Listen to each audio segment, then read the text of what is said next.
You didn't watch my shows, did you? I don't cover for that. In fact, I cover that all the time. Well, you're covering for it tonight. No, I was in the middle of saying about how corrupt the Clinton Foundation is when you interrupted me. Okay, so let me ask you this. That's exactly my point, guys. So it is. What he's talking about is right. They do. That's why the Bernie Sanders campaign said, you think that Goldman Sachs is paying Hillary Clinton $225,000 for their health? No, they're looking to corrupt her. They did that 3 times, $675,000. Millions upon millions going to Hillary Clinton, going to Bill Clinton. Okay, so my point, but Dinesh, yes, they can do that, Dinesh. But if Wolfpack wins and we get that constitutional amendment, you're going to have public financing that says, yes, Hillary Clinton, you can have that corruption, but we are going to have an even debate. So you will have X amount of money, and your Republican counterpart will have X amount of money, and we will hear you both out without one of you buying a larger mic. Right. So this is exactly what Hillary says. I call it the stop me before I steal again principle. Hillary says, I would like to be honest, but we are in a dishonest process. And therefore, my dishonesty is simply playing along with the system as it exists now. And so therefore, to propose some hypothetical future rule when we are dealing with the queen of corruption right now, the question I want Cenk to answer, and let's watch him duck this one, can any progressive in America in good conscience vote for the queen of corruption, Hillary Clinton? Okay. So first of all, here we go with loaded questions. So will you vote for the queen? Loaded questions? It's a freaking debate. Here we go with the loaded questions. Very valid. Can any real progressive vote for the queen of corruption if your whole thing of progressive values is to get corruption and crony capitalism and crony corruption out of out of the political process? Valid question, but Cenk is back on his heels now, going, let's see, the mental gymnastics are starting to spin around that big old head of his, and he's thinking, how do I get out of this one? Let's see.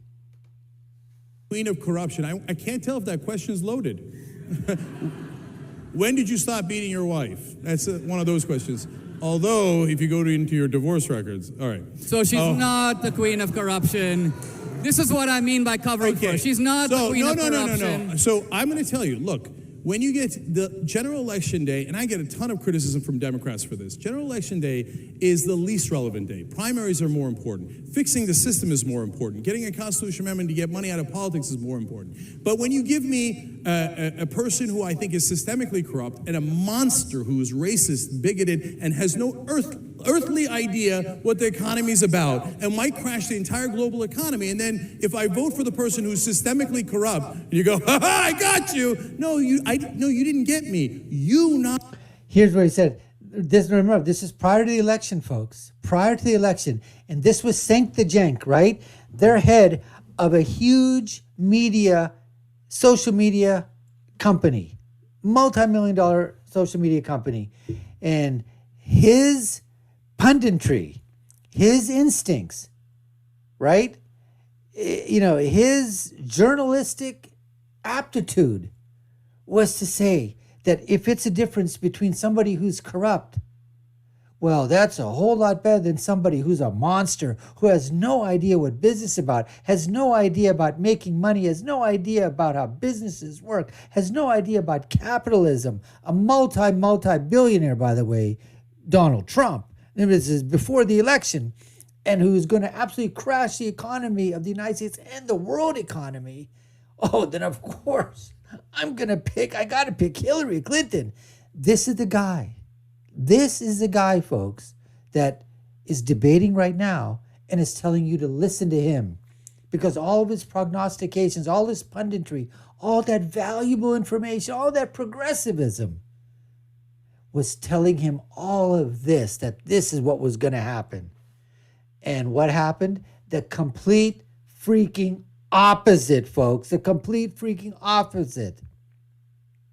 Hey, I called the election. You can go back and check the tapes. I did it before the election. I did it the night before the election. I called it out. I said a whole bunch of things that Trump was going to do, and almost everything that we basically said came out to be true. You just have to go check the videos and put them against anybody's prognostications and predictions. I'll basically go ahead and put that on the record. Anyways, let's continue and see what Cenk the Jenk has to come up with.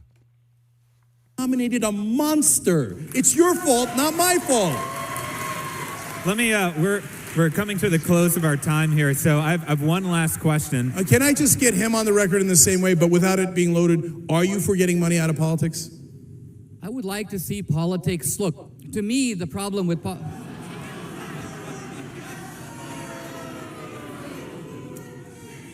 I can see where this is going, but let it Quick finish. answer. getting money out of politics, I think, is a stupid phrase. Here's why. Hold on. Because he Hold likes on. money in politics. Hold on a second. No. That's not the reason. People can get involved in politics in different ways. Let's take two guys. One guy who's got a normal job, he works, let's say, 50 hours a week. Another guy who's not working. And they both support opposite candidates. One supports the Republican, one supports the Democrat.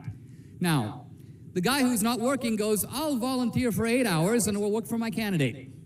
The guy who has a job goes, I'm going to give 5% of my salary to the candidate I support because I'm working all day. I can't go knock door to doors, but I'm using my money, which is my stored labor, and I'm putting it behind the guy I believe in.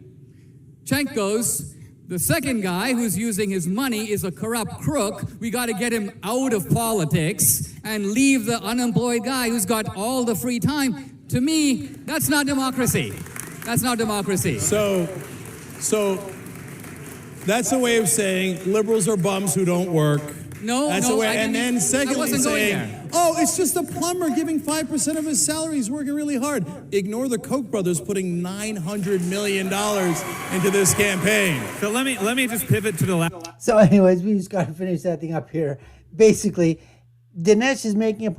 Look, it's nice. That's what I was saying before. It's so easy to say all these things. They're nice platitudes. They sound so nice. They're great sound bites. We're going to get money out of politics, right? Yes? We need to... Everyone that commits a crime needs to go to jail. We're for, stricter gun laws. It's nice to say those things. But the fact of the matter is, when a lot of people say those kind of things, it's just for the platitudes. It's just to get it's like a PSA, a public service announcement, basically, and you're putting it out there. What Dinesh said at the very end, was it with the two individuals?